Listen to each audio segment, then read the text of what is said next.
When I saw you, the first time I ever heard you speak about the topic which I've brought you for today, which is obviously you can see by the title, about your divorce and everything, was at church. But what really intrigued me the most was how you were speaking about it from a place of healing and how you continue to minister and do God's work. And, you have this love for God, unwavering love for God. And I really said, I need her on the podcast because there's nothing as amazing as just hearing someone's story, a painful story from someone who's really healed from it. And we were married for 13 years. We were really good together. We were a good team in many aspects. And the marriage was, it was like all marriages, it's tough. There's stuff that happens, life happens. I got very sick. He was having, a lot of struggle at work and stuff. And then, one morning he sat me down. Funny enough, we just had a pretty nothing kind of anniversary. It was one of the worst anniversaries we'd ever actually had because it was just like so bleh. And then, he sat me down and he said he realized that he was actually gay. And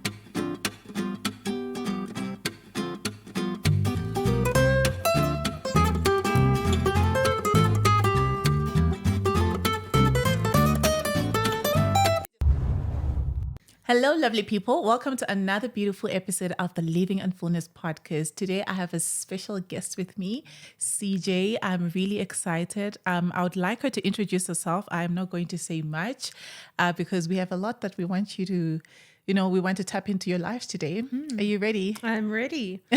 Cool. Yeah. So I'm CJ Sainsbury, and very happy to be here and being able to share with you guys. Excited to have you. How are you feeling? Feeling good, feeling fine. Are you? Okay. Good. So, CJ, when I met CJ, it was at church, actually the whole Connect group thing. And I'm really excited to have you here. When I saw you, the first time I ever heard you speak about the topic which I've brought you for today, which is obviously you can see by the title, about your divorce and everything, was at church.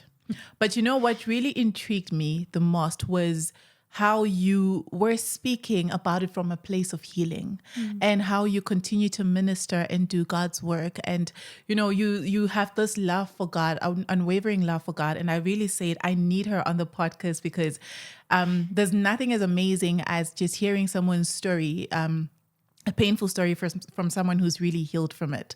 So maybe to just start off, can you just share maybe your divorce story in the sense that, like, just a summary of it? When did you get married? At what point did you divorce? How did the divorce unfold? And just, everything. Did you have any kids together? Just for the viewers as well. Cool, the basics. Asking me when I got married, I wasn't expecting that. It's been a while. We got married in March of 2004. I was 21. He was about to turn 25, so we were quite young. And we were married for 13 years, and we didn't have any kids, which I think is made the divorce easier. Definitely. But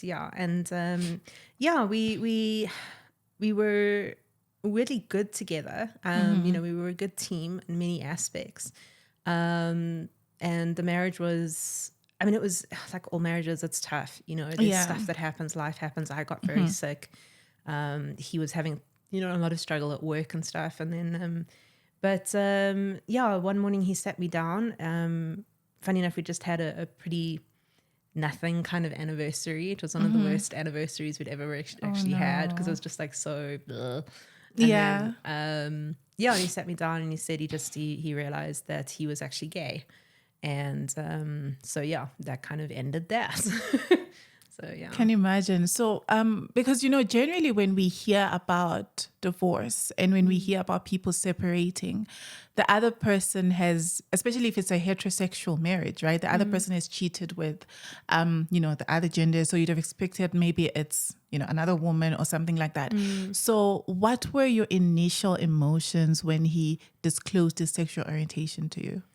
So he had been honest with me before we were married that it had been something in his past he'd struggled with, but that he'd done the things to kind of do his own healing work. So when we got married, I do believe 100% he was straight, or at least invested in being with me.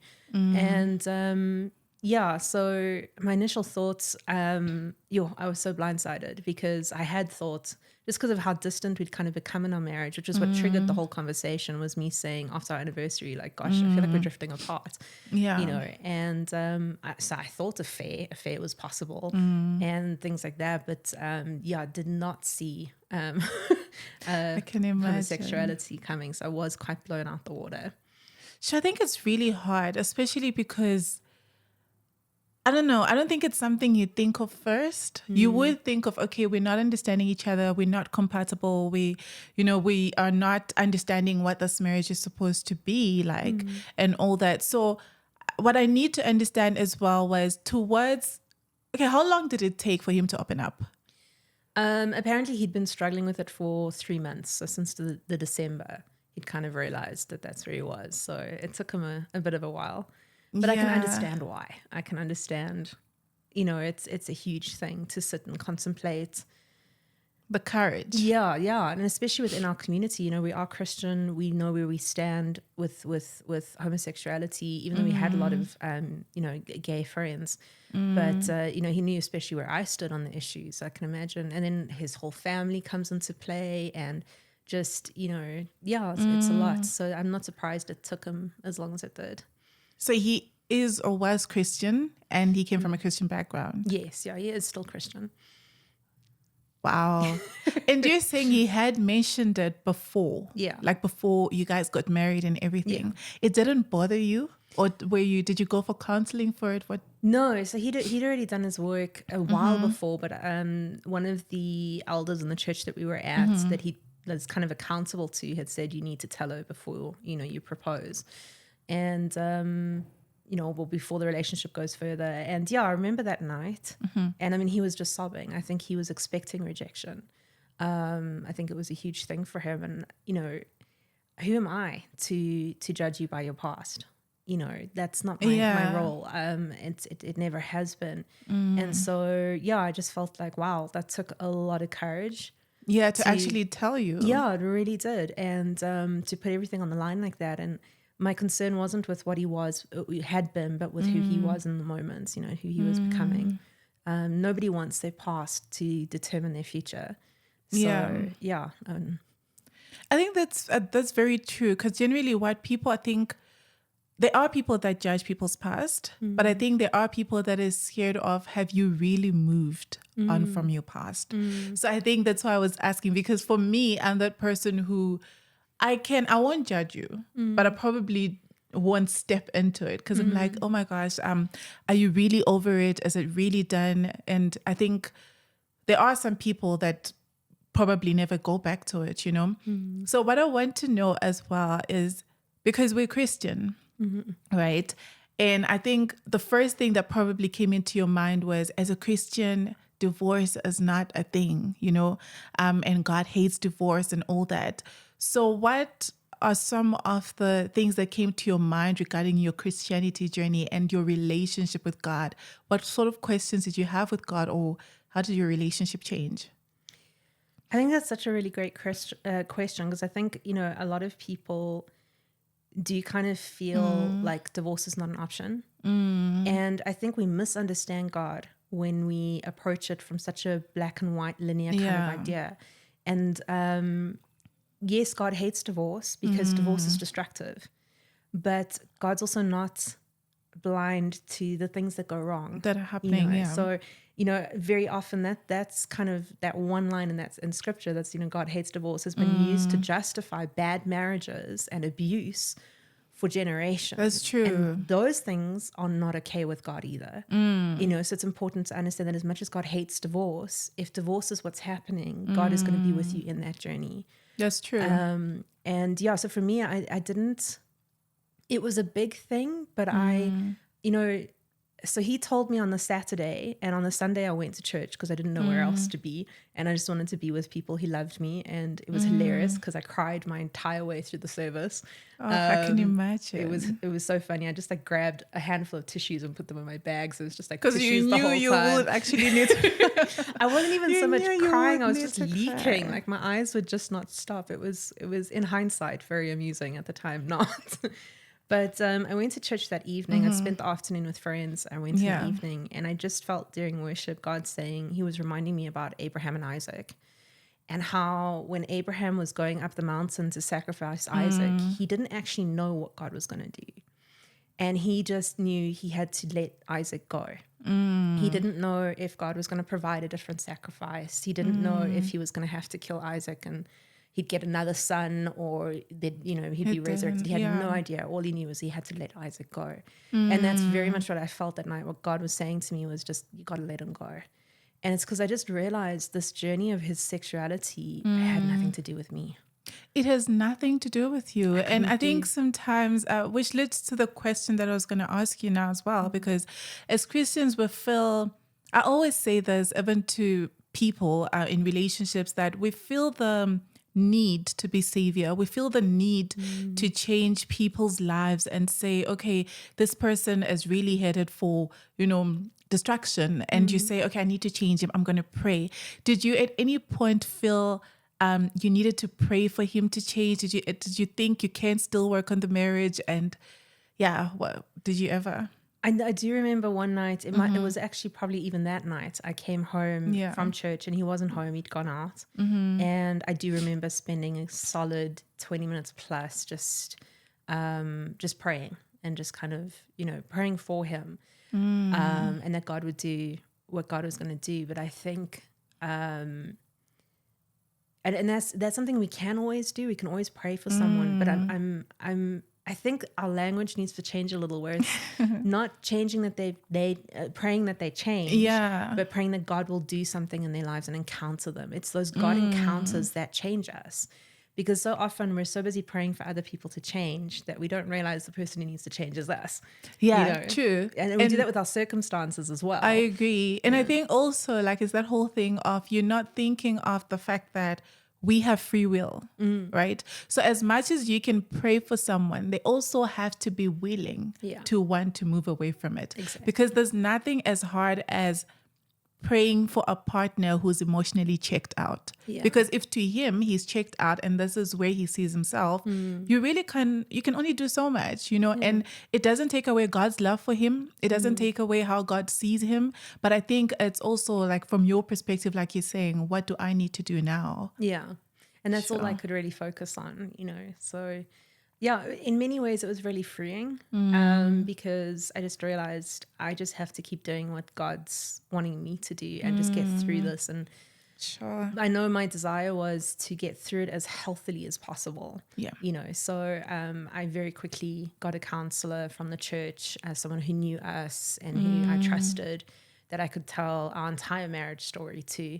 And so that they had like all that context and counseling to just check that I was okay, and that I wasn't checking out of my own process. And now that you've mentioned counselors and all that, do you think in that moment, what sort of help did you really need, and did you get the kind of help you need? Did you experience any loss? Did you just want to be alone? Did you feel people talking about marriage as too much for you?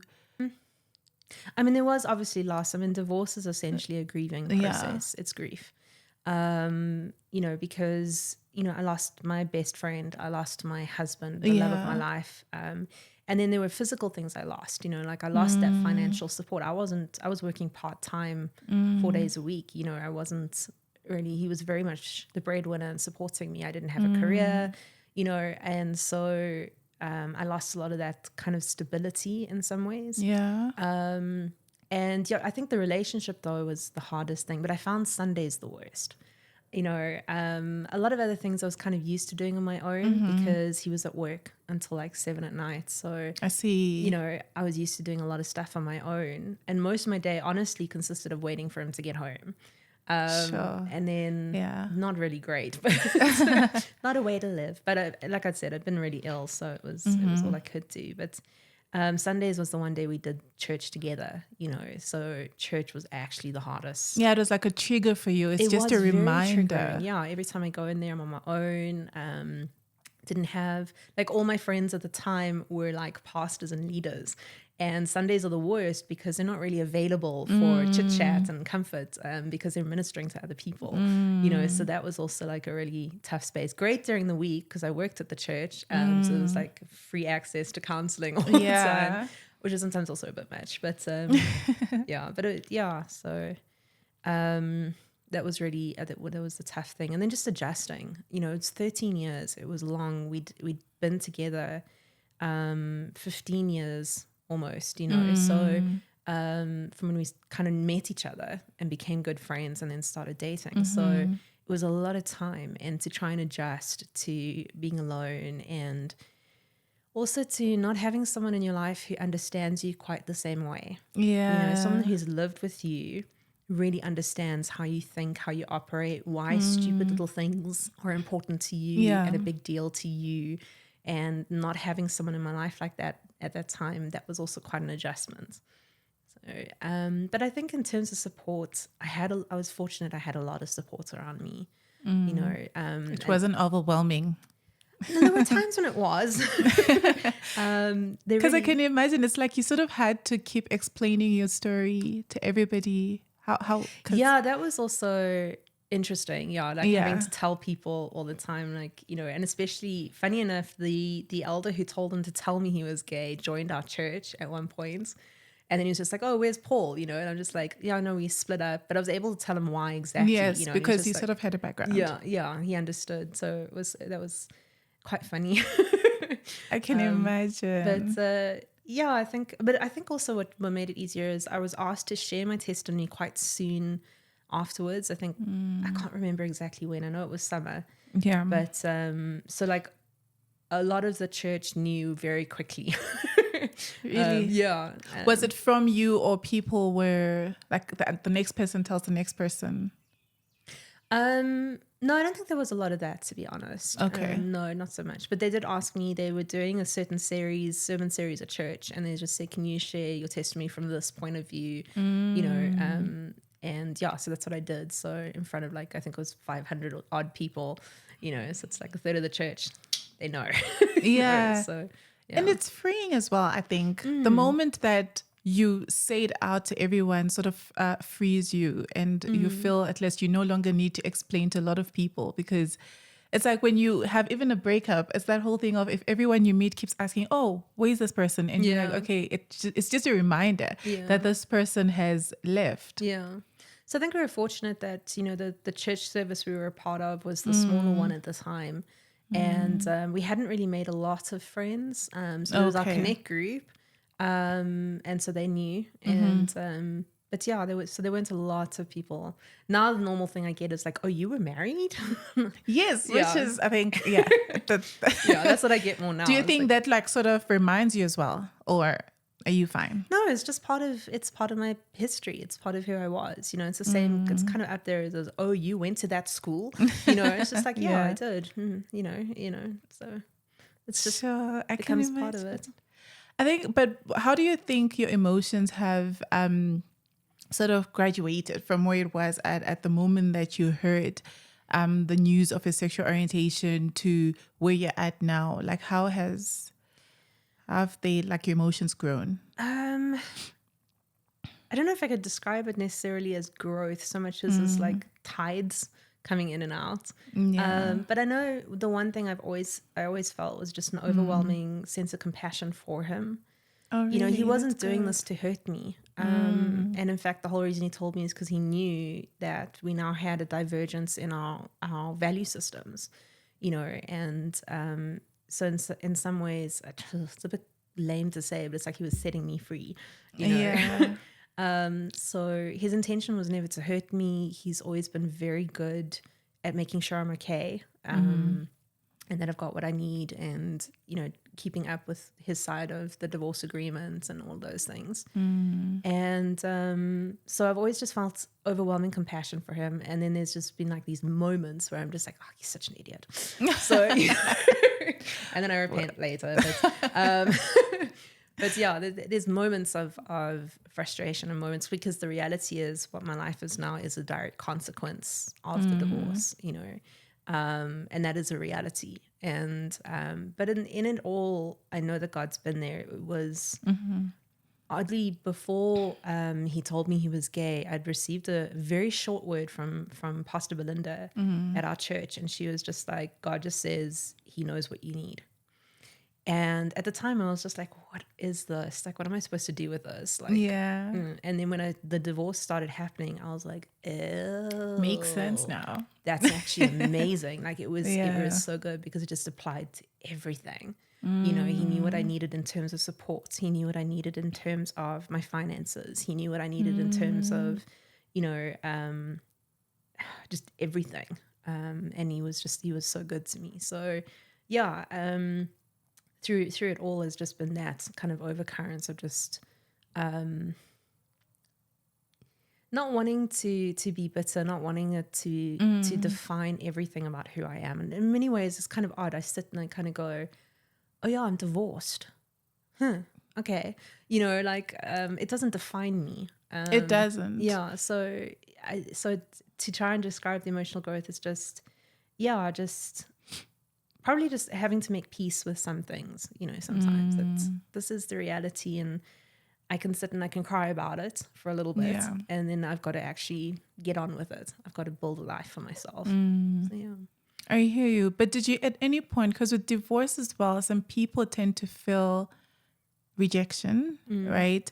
More of, okay, how could this person leave me? Like, how bad could I be that this person could leave me? And what is the reason? Couldn't they have changed? Couldn't they have done something, you know? So did you not at any point feel he really could have still done something? Yeah, I did. I went through moments. So it wasn't an overarching emotion, but it was like moments, I think, when you're just wrestling with the loss and the what could haves, you know. I do remember having a conversation with, I got a flatmate at one point that I worked with. And I remember talking to her about it and just being like, you know, in some ways I feel like he didn't love me enough because he wasn't willing to fight. He wasn't willing to do anything. And she said something interesting. She was like, actually, I think that's exactly why he did love you enough, is because he needed to go, and he knew he needed to go. So it's an interesting, different perspective. But yeah, I've definitely had those moments when I was just like, you know, other Christians who've struggled with their sexuality made a choice to still live under God's word. And, you know, in the same way that I, as a heterosexual, have to control my sexual morality, my urges, you know, when I see someone else who's, you know, good looking or whatever, so do these people. And they're channeled the right way. And it's been very interesting. So yeah, but I'm just like, you know, again, it's not my story, it's his. And that's the journey he has to go on with God. And I think it's going to be a painful one, you know. So again, just that overwhelming sense of compassion, that's the journey he's got to go on and the choices he's got to make. So. And I love what you're saying, because even when I see how your emotions have evolved over time, right? Because when I thought of this podcast episode, I said there's two people I wanted to speak to, right? The one who's received the news of their partner's sexual orientation and how they felt, and just to validate someone else who's out there and make them understand that it's what you're feeling is real and it's valid, but you can also heal from it. Yeah. And then even for the other person who's been struggling with their sexual orientation and has had to build up courage, or hasn't even built up courage to tell their partner and say, and realize that as much as you're there and you're struggling, God still loves you. God still sees you. And people can judge you. But I think it's also important, like you're saying, to remain in the word and say, okay, this is what the word of God says, right? How can I fight this? How can I find therapy, counseling, and who can I speak to, especially if you're a Christian? And I think it all stems down to your relationship with God as well. And where the relationship started, you know? So from your journey, because I want to touch a bit from the healing side of it, what do you think really led to your healing? Like, what do you think helped you to actually get to a point of self-discovery, identity, and just be able to deal with everything that has happened to you? Sure. I think it's a combination of things that I'd gone through in the past. And so I'd learned some hard lessons around that space, particularly around identity and grief. So, you know, when I was 15, my sister and brother-in-law were killed in a car accident. And the whole way I went around the grieving process for that was just a mess. And it led me to actually pulling away from God for many years and actually backslid for a while because I was angry. And there was nobody in my life at the time who was telling me it's okay to be angry. It's okay to be frustrated. It's okay to be disappointed. It's okay. So I was at war with myself with those emotions because I felt like I wasn't allowed to have them. Yeah. And when I did realize I was allowed to have them, then I could work through them. So there was that, learning how to grieve properly. And then the identity thing as well, just realizing most of my 20s, I had no identity, which allowed other people to speak identity into my life. And then God took me on a journey of undoing those things, undoing shame and all those things and helping me recognize that my past doesn't define me. It doesn't define my future. It doesn't define his love for me or my worth, you know. So when I entered into the divorce, I felt oddly equipped and empowered. I knew I needed to grieve, and I knew that I wanted to make sure I grieved properly this time. That that I wasn't allowing myself to sit too long in the wrong spaces. You know, yes, it's okay to be angry, but if you stay in anger and unforgiveness, it leads to bitterness. And I'm like, I don't want that. So just checking in with that counselor just really helped to make sure. And then she was like, also like, because also the temptation when you divorce is to get into another relationship quickly. Naturally, because people say it neutralizes it. Yes, the whole like rebound thing. Listen, the rebound thing's real. It's strong, it's real, ignore it. Because my rebound was such an unexpected space. And it was someone who irritated the living daylights out of me. Like I honestly sometimes had images of wanting to smack their head against a wall. Like they were so annoying. Sorry, I can be a bit can be a little violent. It's allowed. But like they just like I knew I wasn't attracted to this person. And then they did something that just suddenly I was just like seeing them a different way. All they did was put their hand on my shoulder. And so like I recognized really quickly because I knew I didn't like them. And I didn't feel that way about them. I was like, this is weird. And then I realized, it's because he did something that I'm missing. I'm missing physical affection and affirmation. I don't have space for that. You know, so just recognizing, that's where this is coming from. But it was strong and it was weird. So did you end it with that person? We weren't involved. That's the funny thing. It's just I had all these feelings. Yeah. And I was just like, where did these come from? Because I knew that I was not in the slightest attracted to this guy like before. Yeah. And just recognize that was just the rebound effect is real. So be careful of it, you know, because it is. And I think you can end up landing on the wrong person, even wrong marriage, because, you know, you think, because what it does, it sort of gives you what you've been missing, like you're saying.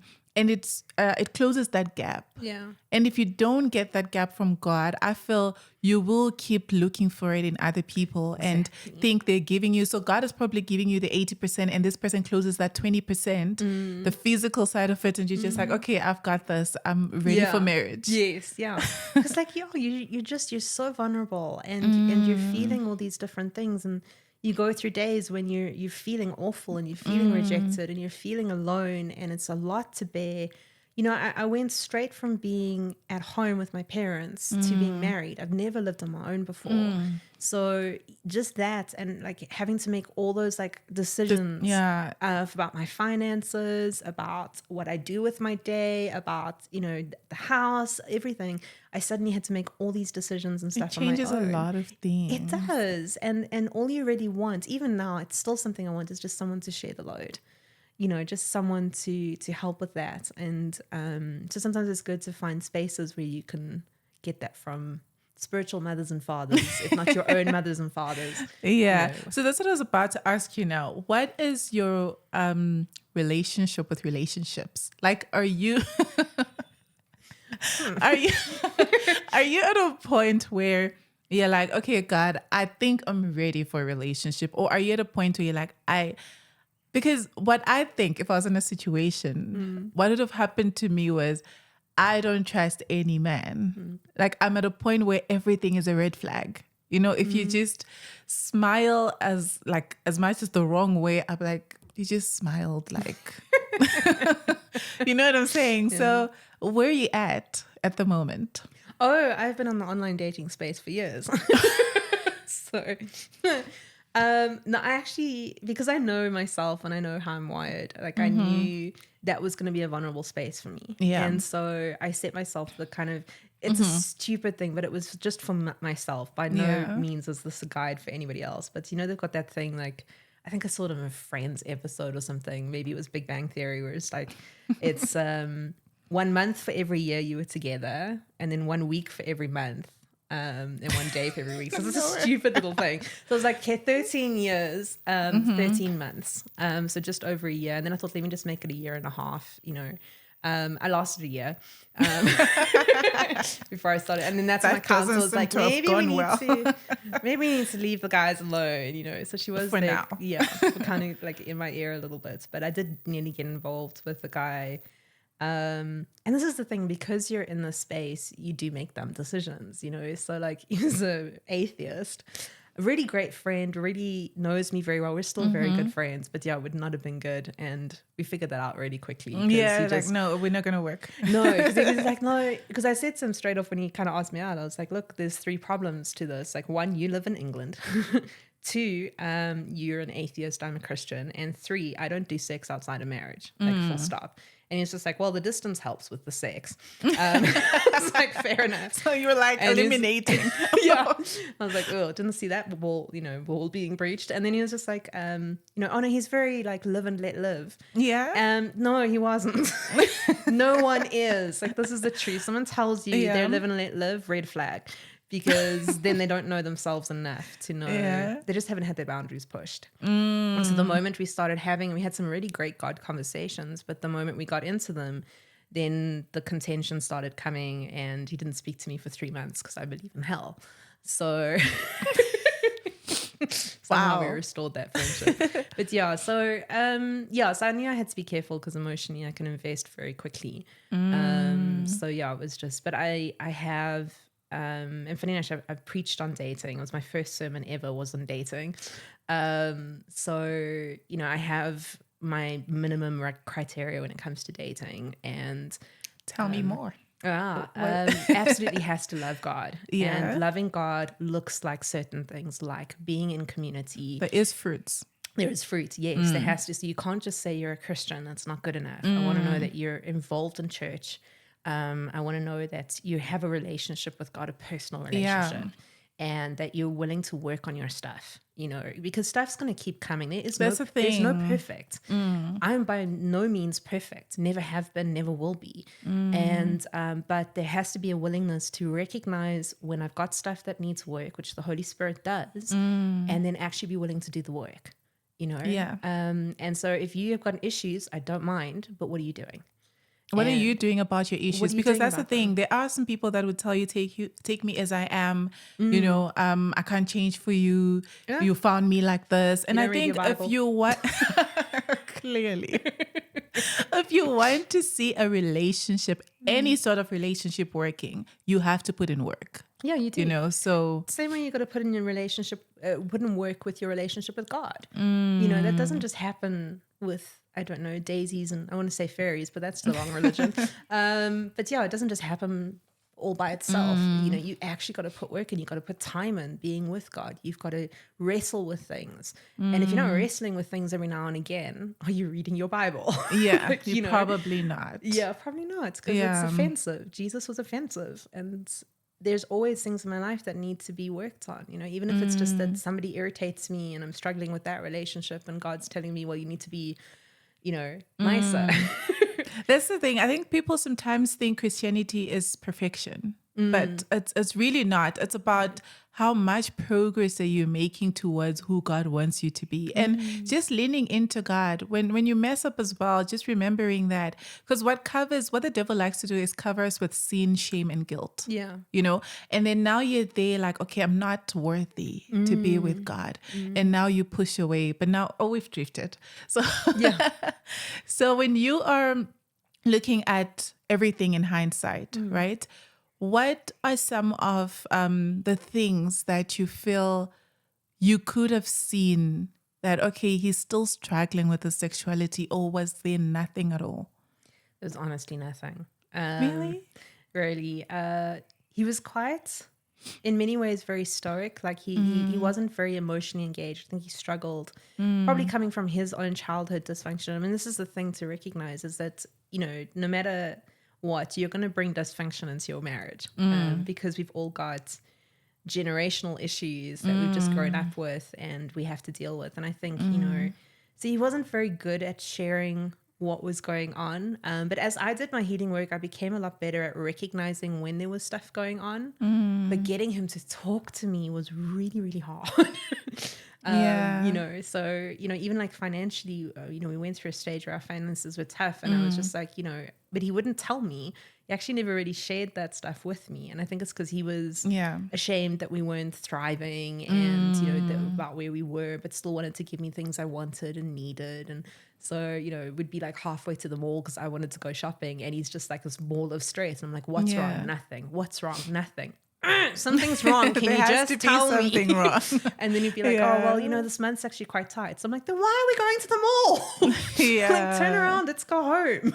You know, like, we'll have coffee at home. It's fine, you know? So, yeah, honestly, there were no signs. And I think also when it comes to homosexuality, we always think that there's going to be signs. You know, we can be a little bit stereotypical. I honestly think there should be, or maybe that is a stereotype, like you say.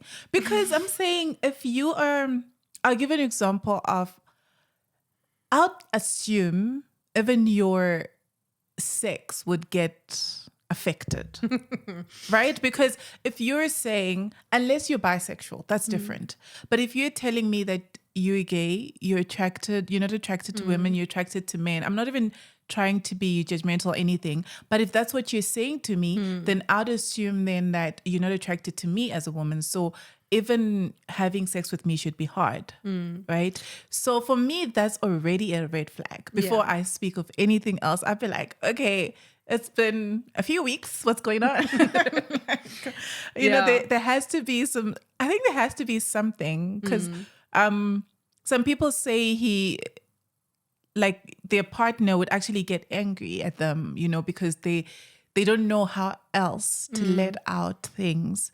So the signs are not necessarily that there's another guy or he goes around and meets guys. Not necessarily that. It could have not even been cheating, but just the fact that there are signs that he doesn't want to be with you. I suppose if you put it that way, then sure, there probably were signs, but it's difficult to know what is specific to you know, his sexuality and what was just, because also he was going through incredible anxiety at the time, you know, even before the December. So it would be quite hard. But I mean, yeah, everyone always asks about the sex. It's quite funny. Like, give me red I've had some very direct questions from people. I'm just like, yeah. But I mean, the issue with, like I said, all marriages have some kind of dysfunction. You know, there's something that they've got to contend with and work through as a couple. And our problem was sex. And a lot of that wasn't just him. Some of it was my own dysfunction that I came in with. And especially because for me personally, trust is very, very necessary for me to give myself to you in such an intimate way. And so I realized, I think, in working through with myself after the divorce, I realized that perhaps I didn't trust him at the level I should have. You know, that there was a feeling of distrust there for whatever reason. Some of it was my own dysfunction of the stuff I'd gone through, like childhood wounds, you know, like just from my family, amazing as they are, made mistakes, things were rough. You know, we went through a lot as a family. And so I think I carried that into the marriage. He carried in his own things of not being able to express. You know, he wasn't the kind of guy who would compliment you a lot. Okay. You know, so so I mean, the reality is I did feel very insecure, oddly. It was one of the strange things I noticed, because I did read his behavior as being, well, it must be me, I've done something. And I remember about a week or two, what I used to do is every day I'd ask him, do you love me? Do you love me? Really? Really, every single day. And about 2 weeks after he told me he was gay, he's like, you don't ask me that anymore. And I was just like, oh, no, I don't. I don't need to. Because I just realized none of this is about me, you know? So there was suddenly that sense of security, because I suddenly realized I'm not the problem. So I suppose if you think of it that way, then there probably were some signs, but I never really thought of them that way. I was never really looking for them in my healing journey, because I think in many ways it wasn't going to change anything. It wasn't. I totally agree with you. And I think the more sometimes you seek answers, you seek reason, you just keep sinking and sinking and sinking different. It is frustrating because some things just happen in this absolutely no reason. Yeah. Like you'll just never understand it.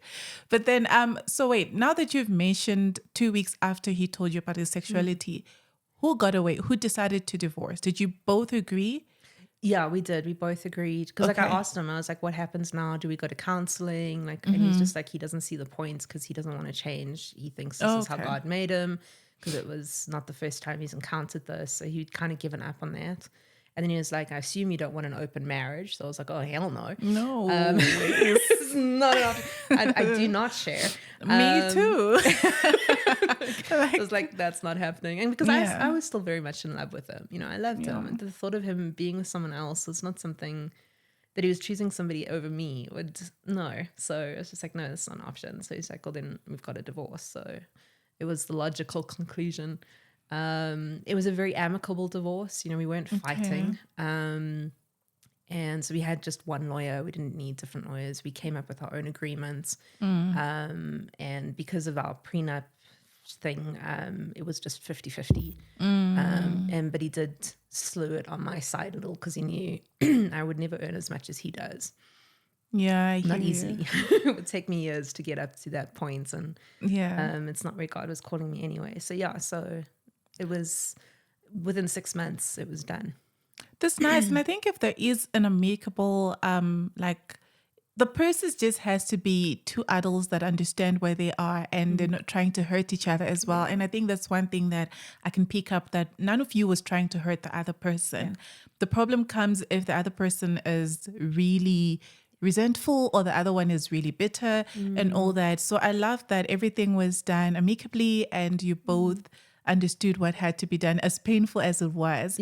Because as well, even if you're divorcing, what I think people should always understand is it can still be done right. You don't have to be enemies and, you know, destroy each other, call each other names, because that even, like, it causes more damage. I think so often, because I saw this in, bless his heart, I saw this in my dad. My dad needs Paul to be the bad guy.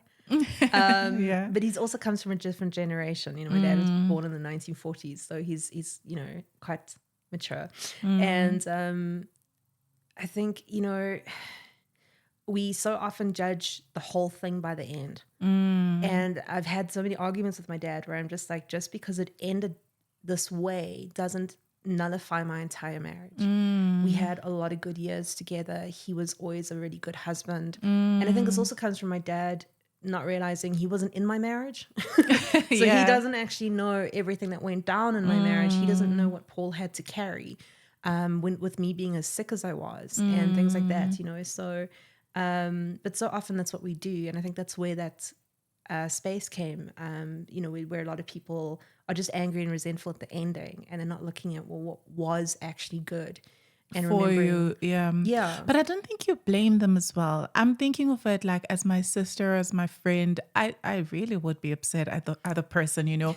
But I think what will pull me back is my relationship with God and also wanting what's best for you. Because I think the more I'm holding on to this past of yours, I am not helping you. You know, it keeps reminding you of everything that has happened.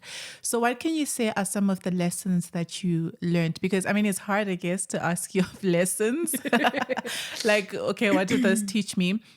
Which ties down to what I was saying now, that again, okay, what am I supposed to learn? Because it's not like there was a reason, you know. But what did you learn for yourself, for other people, for anyone else who could be going through it as well? I think for anyone who is going through it, no matter what your story is, take your time. So often, and this is true for any kind of grief, we just want the grief to be over. And the reality is you can't rush grief. You'll be ready when you're ready. So don't rush it. You're not trying to reach a destination. You're just trying to heal and to heal well. And sometimes that means it's going to take a little bit of time, and it might take you longer than you'd like it to. But it's going to take longer if you fight it. And you're just going to cause more issues. So take your time. It's okay. Like it's okay to be in that space for as long as you need to be in that space, whatever that space looks like. You know, if it looks like messy buns and loungewear, it's okay to be there. and slops, it's fine. You don't need to be a queen the whole way through. If you want to be, that's cool, but do what you can do. And I think support structures really important. Even if you're not going through this, make sure you've got support structures. Everybody needs them. Don't become an isolated unit. That's not healthy either. Make sure you've got good friends, people you can trust, accountability partner if you need them, you know, that you're connected into community. Not just attending church, but actually connected in the community. Do things, serve at church, get into small groups, connect groups, whatever you call them, but be involved, you know, and because those are the people who are going to be around you, well, no matter what you face. You know, hopefully for those who aren't facing this, it won't be divorce, but you might go through something else, job loss, or, you know, just whatever change. sort of loss. Yeah. Life is always throwing something at us. So those support structures really matter, because that's one of the things that really got me through. And being able to form new support structures. You know, I found new support structures as I went. And in different phases, I've got the tools. I know how to find supports and how to build friendships. And it's an important skill that sometimes we lose as adults. And particularly when we're in marriages, because we kind of feel like we've got everything we need with our partner. And that's dangerous. They should still be your primary person, never replace them, but but it's good to have other people in your life. And I think ultimately over everything was just this, go to God, just with everything. It doesn't matter if you're angry. It doesn't matter if you're angry at him. It doesn't change him. It doesn't, it's not going to make him move away from you. He's not scared of your anger. He's not scared of your grief. He's not scared of your disappointment. He wants to be there with you. I had moments, numerous moments, I still have them every now and again, when I'm just feeling alone in church. And particularly the early kind of months of the divorce. And I could honestly feel the Father, Jesus, and the Holy Spirit coming around me. And I'd feel like somebody was holding my hand and somebody else had their arms around me. And there was nobody around me. There was no person. But it was just God letting me know, I'm here. I'm here for you. And so whatever it is, always invite him into that space. It doesn't matter how ugly it is. He doesn't care. The ugly doesn't bother him. It only bothers you. You know, it's like the perfectionist with their house. Like no one else notices. God doesn't care. Just let him in and allow him, because that's where the healing comes from, is with that relationship with God, and God being able to speak into that space, to hold you in that space. And that's... I love that, CJ. I love.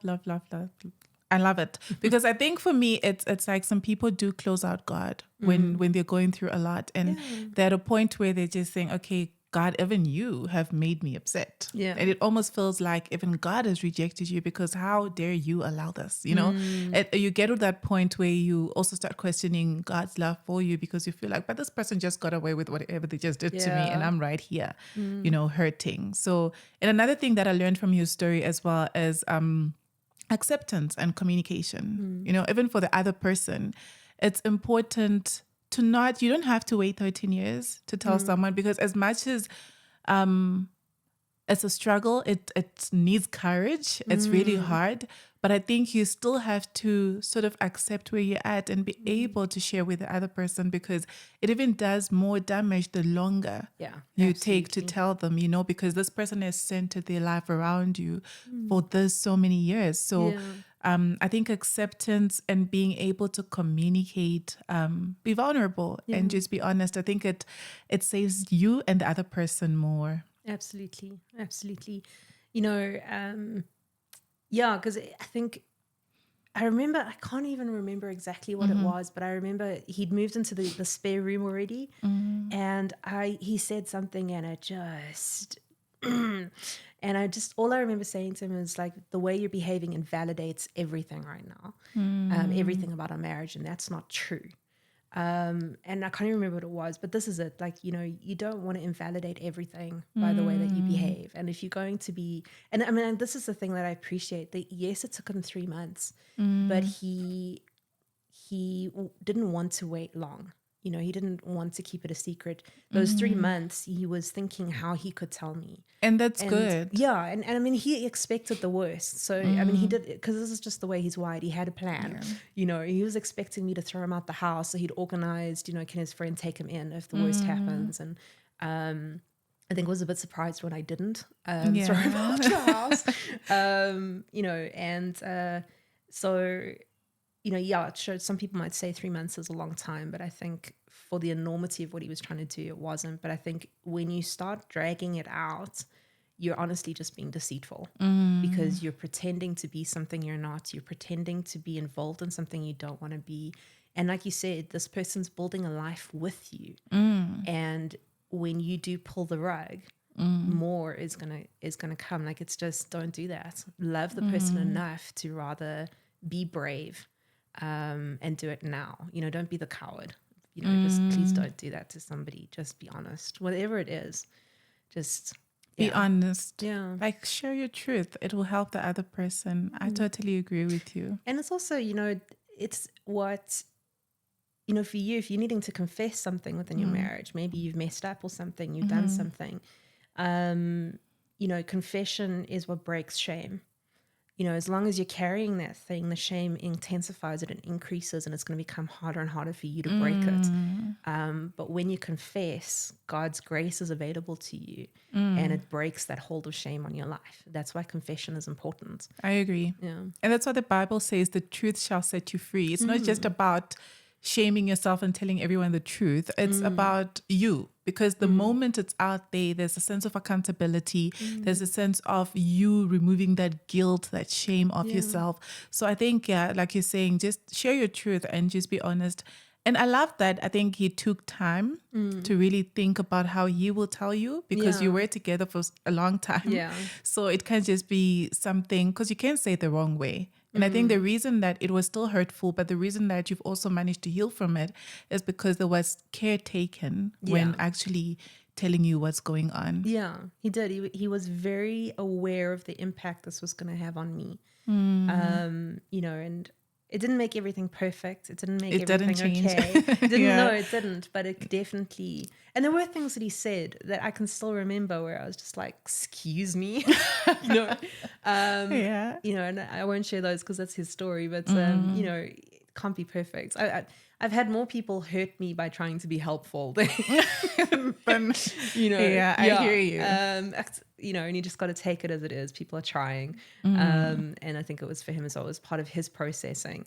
And I just didn't like it. But it did help, because I knew that he was trying to make sure. So, like, even when he said it, and it kind of imploded in my brain, like, oh my word, this is happening. And I just started crying. And he was like, can I give you a hug?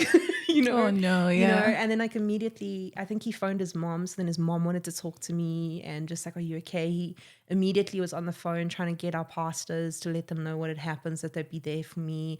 That's and nice. Yeah, so, and it really helped, because I actually felt cared for in that moment. He knew what he was doing. He knew the implications of it, and he wanted to do it as honoring me as he possibly could. And I think that honor thing is important. Where are you guys at now? Like, do you talk? No. No. I think it just hurt too much for me. I think he moved on quite quickly. Like, seeing him was like quite hard for me. Like, we were supposed to go to his stepsister's wedding like a couple of months, in the December. The official decree came out in the October. He'd moved out, I think, by the August before that. And I had to cancel at the last minute. I was like, because I knew I'd have no friends at the wedding. The family's going to be busy with the wedding stuff. So they're not going to be available to sit with me. I'm probably going to have to sit at the same table as him. And I was just like, I can't do this. No, I don't think I would have gone as well. Yeah, no. So, and it was sweet. His family was so supportive. His stepmom was very supportive, and she was just like, no, it's okay. We get it. So yeah, and then even after that, I think I'd be fine now. I haven't seen him in a couple of years, but because I always say, I miss the man I married, but I don't miss the man I divorced. He wasn't the same person any more than I was, and so I don't miss the man I divorced. But yeah, and I'm like, it's been amicable all the way. But there were points when I suddenly realized I can't depend on him anymore. And actually that's right. I'm not supposed to. And that was a lesson I had to learn, just of that lesson of letting go, that he couldn't be my first call. Because, there were things that happened. There was 2 things that happened quite shortly after the divorce where I phoned him and he just wasn't emotionally invested. And like he had totally checked out. Yeah, I think in some ways, the one was a security issue because I stayed in the house, and so there was a security issue. And the one night I asked him, like, listen, can you please just come sleep here, because they've been trying to get in all week and I haven't slept. I just want to sleep, and I'll sort it out tomorrow. And he was like, yeah, sure, I'll come. But it took him like 4 hours to come. He came at like midnight, and I was just like, dude. like you'd have expected that it'd be like, yeah, because he was just like, I just need to have dinner and then I'll come. And I was just like, when does dinner take this long? I didn't say anything though, because I also realized it's not my right to moan at him anymore. And he came, and I appreciated it. And he was late for his the Saturday morning. He had a function, and he was really late for it because he overslept. And so, I was really grateful. But I also realized, this isn't working. And then the second thing was a medical emergency, and in the end, I had to call my parents, and to come and help me. And I just realized I can't phone him anymore.